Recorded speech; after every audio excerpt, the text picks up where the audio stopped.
Good morning, good afternoon, and good evening, depending on where you are in the world, spinning around potentially on Bob Earth. I am Lindsay Boyd, and this is LB Presents Unite on Purpose. And I have been running a series every single day with some fascinating people all around the campaign that we are running. Shh, join the quiet revolution and unite on purpose. And so this is our opportunity to bring together a purpose-driven movement towards global movement.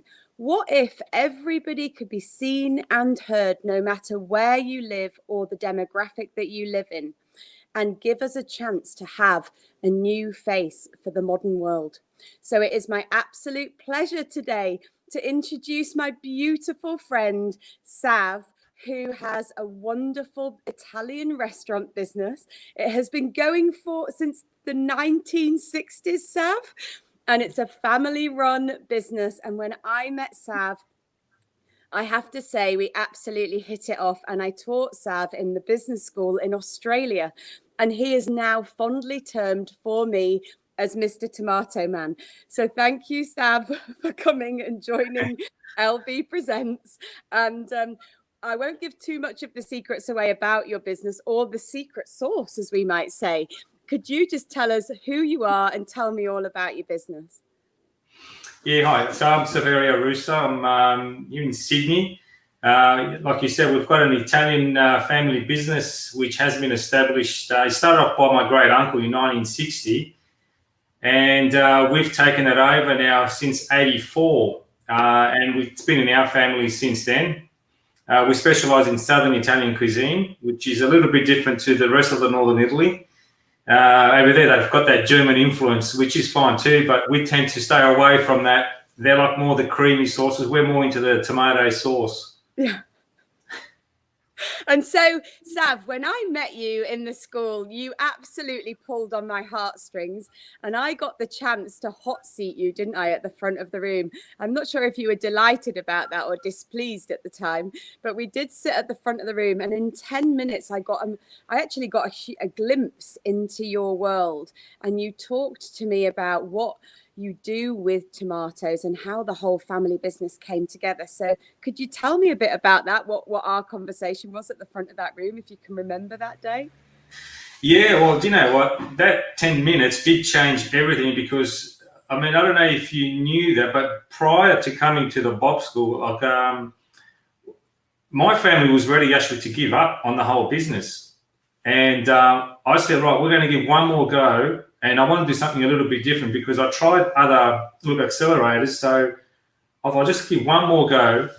So the whole thing about that 10 minutes was about Roma and about how, we wanted to get the business, where it should be. And what struck with me when I was talking to you was that, I didn't realize we knew how important the sauce was, but when something is too close to you, you don't really see it. And and this all started when I had my second baby, when I was in charge of the eldest, which by then she was 4. And even though I'm in the restaurant game, but to be honest, I'm not that great a cook. So I was eating at the restaurant every night. And every night, I love my sauce, my pasta. And Mum, after about 4 or 5 days, she goes, what are you doing? You're eating way too much red sauce all the time. Because of the preservatives, you shouldn't be eating it that much. So why don't you just slow down and do something else? And that's when he started to hit me. When you started approaching it from a different angle, you said, look, you know what? There's an opportunity because, like I told you then, the sauce is our lifeblood of our business, of our culture, of our family. So it all starts with that red sauce. And, I told Mum, it's not my fault. You bloody fed me this the whole time for years. And now, that's what I really enjoy. Yeah. So it was interesting. I remember sitting at you had a huge impact on me as well. And I do refer to you as Mr. Tomato Man. And when I teach the school, people know you as Mr. Tomato Man. And so I do remember that call. And I remember sitting at the front of the room with you. And I know it was a bit longer than 10 minutes, but I kind of hid it under the fact I was only going to have you in the room for 10 minutes. And it ended up being a bit longer. But what I do remember sitting with you was the absolute asset is the only way of describing it, that sat inside your business, that you had this family business that had been, you've been running it for years. And a lot of your family still works in the family. You have all the family around you as well. And yet you had this huge knowledge and passion for the tomato. And I remember sitting with you and discussing a vision out with you of what you could do with that business. I wonder if you could maybe share a bit of that with us and with my audience. Yeah, well, look, I mean, look, you said the tomato is a big thing, especially from the southern part of Italy. And since we were little, our family every year would process the tomatoes and keep it when, obviously the tomato season would end. But then when you started mentioning about, that the asset, like from an external, away from the family, like you guys were seeing it as more precious than what, for us, it was just part of the everyday deal. And then when you started mentioning, it's actually that good, we started to think about, perhaps we can move in that way, and start looking at going away from the restaurant and doing something that's a little bit more different. And as I'm talking to you, I'm thinking to myself back then when I was doing that hot seat, how the heck am I going to explain this to my family? I remember saying that. Yeah, they're saying they're trying to get out of the business. And now we're going to start something in the business to do something, an additional product. So I was having inside little internal giggles. But the whole thing started from that 10-minute hot seat. And, where we are now, I mean, I've got it here. Oh my gosh, you've done it. Yeah, you've actually done it. Yeah, and it actually came only last week. Oh. And it's the first organic bottled passata in Australia. And when I'm approaching the organic stores now, they're freaking out. They're going, where the heck are you getting this from? And I'm saying, well, this is ours. Yeah, so that's thanks to you guys. And Martin, I'm so proud. I've got goosebumps all over me. Yeah, so no, it's finally here. So for the viewers that are watching this, when I sat with Sav, what we discussed with him was the fact that he had this asset that sat on his business. And although it was a fantastic restaurant business and it had been in the business a long time, actually what the knowledge was around the tomato. And there was an opportunity for him to not only help the tomato growers around Australia, but also enable people to get a really fine first-class organic tomato that you could bottle up and you could sell all around the country and around potentially the world, and be able to help the farmers and also educate people and the world on the finest tomato and what that could do. And I remember sitting at the front of the room with you and we talked about, what if you were a manufacturer? What if you were actually bottling this tomato? What if you were distributing this around the world? And you were sat there going, oh my goodness me, how am I going to take this back to the family? Yeah. So what happened on the journey? Because that was that 2 years ago now? Yes. So what happened on the journey from then to now? How have you, because you've got your family on the journey, you've bottled, what was that journey from then to kind of now? Well, look, I mean, everything went upside down for about 3 or 4 days. They couldn't believe that I was even having that conversation about this. They thought, oh yeah, how can wrap it up and let's move. But with the tomato, like what was missing, because we knew from the family that if you see Australia were closing all their processing for tomato processing, they're all closing. I remember you telling me. Yeah, and like very rarely you get a grower that lets the tomato ripe on the plant. They pick them up really green and really early. And now we need about 10 tomatoes to make up the nutrients of one tomato that was grown like in the 70s and 60s. So when I convinced them that, look, there's an opportunity that, perhaps we can actually move on and do something addition to the restaurant, half of them were saying, okay, let's hear it. And the other half was saying, look, I'm done. Like, I don't want to know about it anymore. Yeah. But then the challenge was trying to find farmers that would take that gamble, where not only produce tomatoes when everyone's walking away from the industry, but then go organically.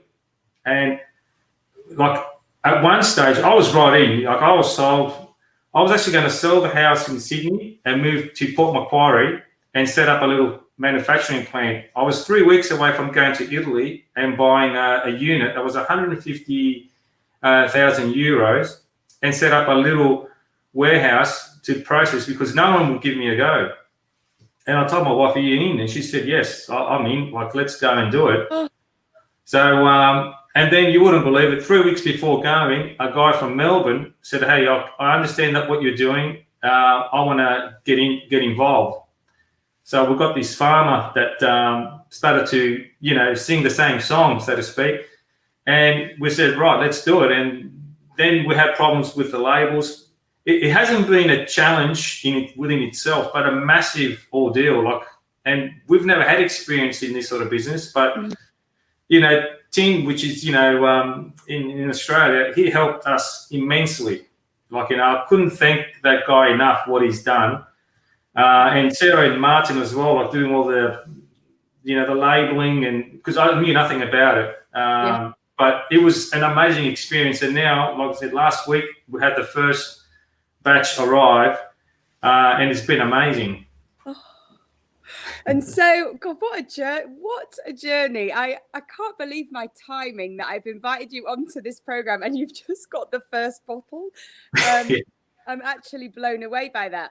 So I'm going to bring you up to today then. And before I do that, I'm going to ask you my very important question, Sav. And I ask everybody this, and you'll probably know which question it is because it is my calling card. Sav, what are you known for? Well, I'm known for giving nature back the upper hand. Well, that is a huge purpose in itself, and I do remember when you came up with it, and I remember you talking about it and in the school and so forth, and giving nature back the upper hand.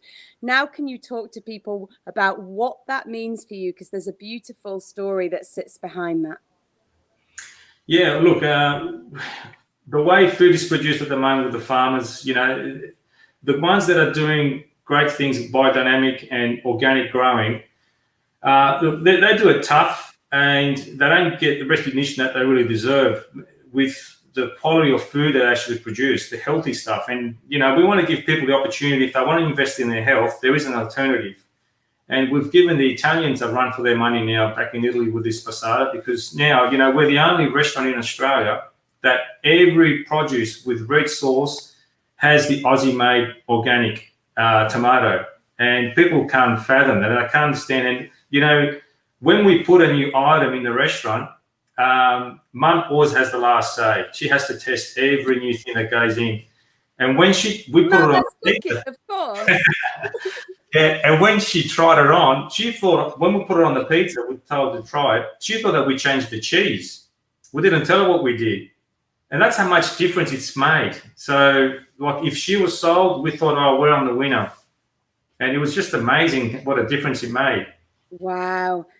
I could actually see now you being the Italian Jamie Oliver.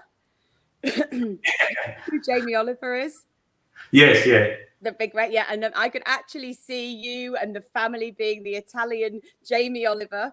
And actually, I could see you franchising the restaurants, because now you have something really unique with the tomato. And actually, you could be doing specialized pizza places with your tomato bases. And that's a huge business model, and along with the tomato that you can now be selling into the stores.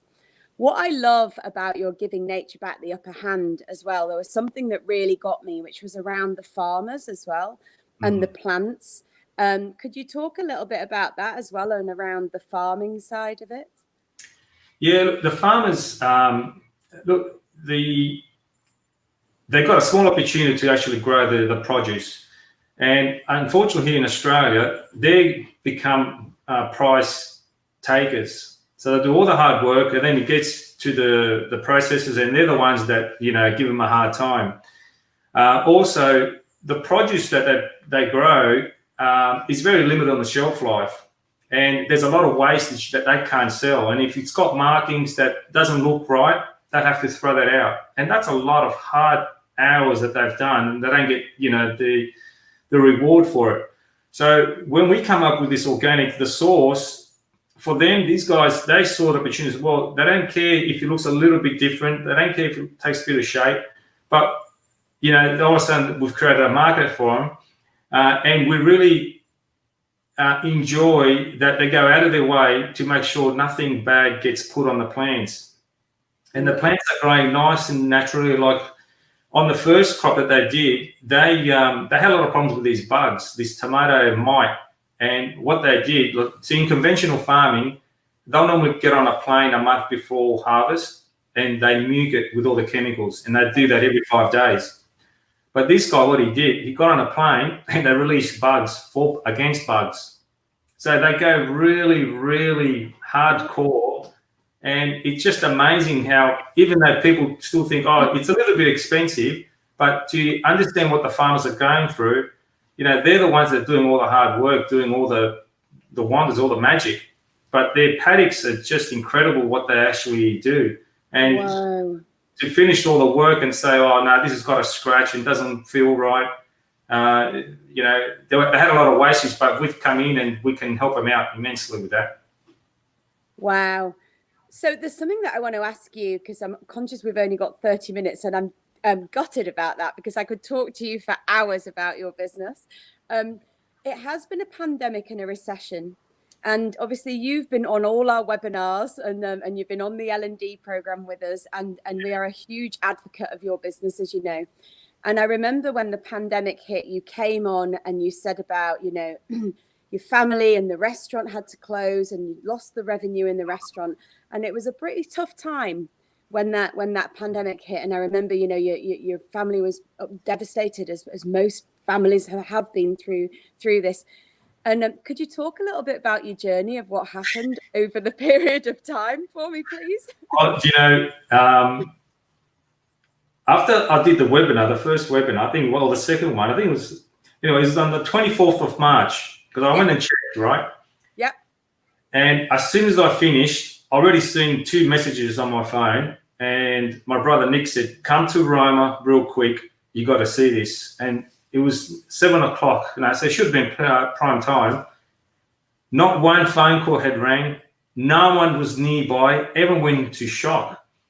And when I went inside, like, my brother was looking at my sister, and all the staff were just gathering. It just had this really gloom look, and I thought, oh wow, it's here. You know, they've really noticed it straight away. So then I thought, okay, well, driving from home to the restaurant, it's only 5-minute drive from it. But I remember you said you got to give to the community. So straight away, in 5 minutes, I said, oh, I've got the perfect plan. So when I went there, I go, Nick, don't worry, don't panic. There's a solution, because we're going to give to the community. And he goes, what are you talking about? So we're going to give free meals to all the elderly people that are stuck at home. They can't go to the shopping. And he goes, you want to help people, but who's going to help us? I go, yeah, crazy idea. And I said, no. I said, we've got to do this right now. So 2 days later, we launched this campaign. And I remember. Oh my gosh, you should have seen what happened. Like, after about 2 days from that launch, I mean, in the middle of the road, people were stopping, jumping out of their car and just throwing $50 notes over the counter. And they're saying, take this is for the community, help the elderly, we're in. And I said, mate, it's okay, you don't have to do that. Then the staff were freaking out. They were saying, what the heck is happening? And I said, I don't know, but I think the community is responding way more than what we thought. And people were just, because what we did as well, we lowered the price as well. And when we dropped the price, I remember, and your family was like, what are you doing, lowering the price? Yeah, and again, Nick is always, because he went to a really good shock, and he's saying, you want to give free meals, you want to drop the prices. I said, look, Nick, I worked it out. We can do this for about 6 weeks before we're really in trouble. So I said, let's give it a go. And people were coming in, even when they were paying for it, he goes, no, that's too bloody low. Take an extra 20 or put an extra $30 on the tips that you can do online. They were putting ridiculous tips. Then we had a fruit shop guy, or a few guys that came in, they dropped in the back. We don't even know who the heck these guys are. Pallets of produce, you know. And then to top it all off, after about 3 days of this campaign going, and you got some crazy momentum, we had a two-headed chef ring me up and they said, look, I want to donate some of my spare time. My restaurant is closed, but I can see what you guys are doing. That was 4 months ago. He's still with us now. We got him on board for 4 days a week. And wasn't he like Michelin star or some really chef? You know, people can't believe we've got this guy in a little Italian restaurant in the suburbia. Like, it's way overpowering, and we're really enjoying it. And the staff spirit, because they thought they were going to lose their job. Because the first thing everyone would have thought, oh, let's flick all the staff out. But we kept them. Then, you know, the second night when this lady came to order a pizza, and she said, please do me my order very last to the end, because I can wait here 2 hours. And I said, love, are you okay? And she says, oh my gosh, my kids are driving me mad. I can't go back home because I can't do work and look after the kids. This is my break. And then we'll come up with a cooking school, a live cooking school. I remember. And then all of a sudden, Channel 7 on prime time wanted to do a story. So bang, we get the recognition from that. And we go live for about, you know, couple of minutes during the news, and we thought, oh well. And I told Nick, I go, Nick, look what's happening now. And I go, now give me a chance. If these guys give me a good recommendation and a helping hand, just let's go along, because sometimes I was wasting too much energy trying to convince them. Yeah. But now they're in. Oh my gosh, are they in? But it's just been a fantastic experience. And to be honest, to get us where we were, and I thought, oh, this is going to be very challenging to get out of this pandemic. You know, I've never experienced this in my life where people get that scared to even get out of the house. And to jump and turn it around that quick, it was just amazing. And I feel sorry for the competitors, because all they were yelling out is, look at us, come and help us. You know, we've helped you, but how about helping us now? And, you know, we did the opposite. You did. You went straight to help the community, and you led the human response, which was what we talked about. And you were such an inspiration. And I remember making you a Bob hero, because we had a campaign running in the early stage of the pandemic for people that were doing exceptional things in the community. And we were so proud to make you a Bob hero, because you've been such a massive part of the Bob family for us and for me. And I was so happy because I'd sat with you in that school, and then we'd gone through the pandemic together, and it was absolutely wonderful, wonderful. And I have to say, I am honoured to have you part of this family with us. And what you do is a huge inspiration, not only for us, but actually for all the people in Australia, and hopefully for the people that are watching this in the world. So before we wrap up, Sav, I've got my bag, and I'm going to this time shift the world this time in the bag. Right? I'm giving it to you. Hang on. Got it? There you go. Good. Got it. Right. It's in the bag. And you have one day to go and shift the world. You've got the keys to the world. Whatever you want to do in the day, it's all yours. What are you going to do? Oh, you've got keys. You've got the keys to Australia. The Prime Minister's gone on holiday. You have the keys to do whatever you want to do today. Okay, I want to make sure that families can connect, and to really just bring things back to simple necessity, things that are important to themselves and to the families. And you know, I'm always going with a motto like we've done with our Native Bee Foundation, giving back nature the upper hand. Let's do things back for us and back for nature. Thank you so much, Mr. Tomato Man. You will always be my Mr. Tomato Man, Sav, and there will never be another one to replace you. No, thanks. Look, my family want to thank you guys heaps, because, and like us, I'm sure there's thousands of other businesses that you guys have helped during these tough times. Just to people out there, look, sometimes it's a little bit hard to gather or fathom what you guys are really trying to say, but geez, I'm glad I went along with it, because my family now, they're saying, thank God you persisted, and look where we are now. Massive turnaround, and in such a short space. So thank you guys, you've done a great job. Oh, thank you so much, Sav. That means the world. That means that we live out as Bob our purpose, to build brands, to shift industries, to make a positive change in the world. Yeah. Thank you. And thank you for coming on. And remember, LB Presents is continuing every single day. And tomorrow I will have another exceptional guest, just like Sav. There are some absolutely wonderful people that are in our Bob community. And if you would like to come and join us and join the Quiet Revolution, then come on. Unite on Purpose. The campaign kicked off yesterday, and you can find us either on the Bob Earth Facebook group or on the Lindsay Boyd LinkedIn, Twitter, Instagram, or any other social channel. And if you would like to, come and be a founding citizen of Bob Earth and come and spin around the world with us. And you will also meet some of these fantastic people, because they are all living on a brand new Earth. And it's our purpose to build one Earth with 1 billion purposes. See you tomorrow.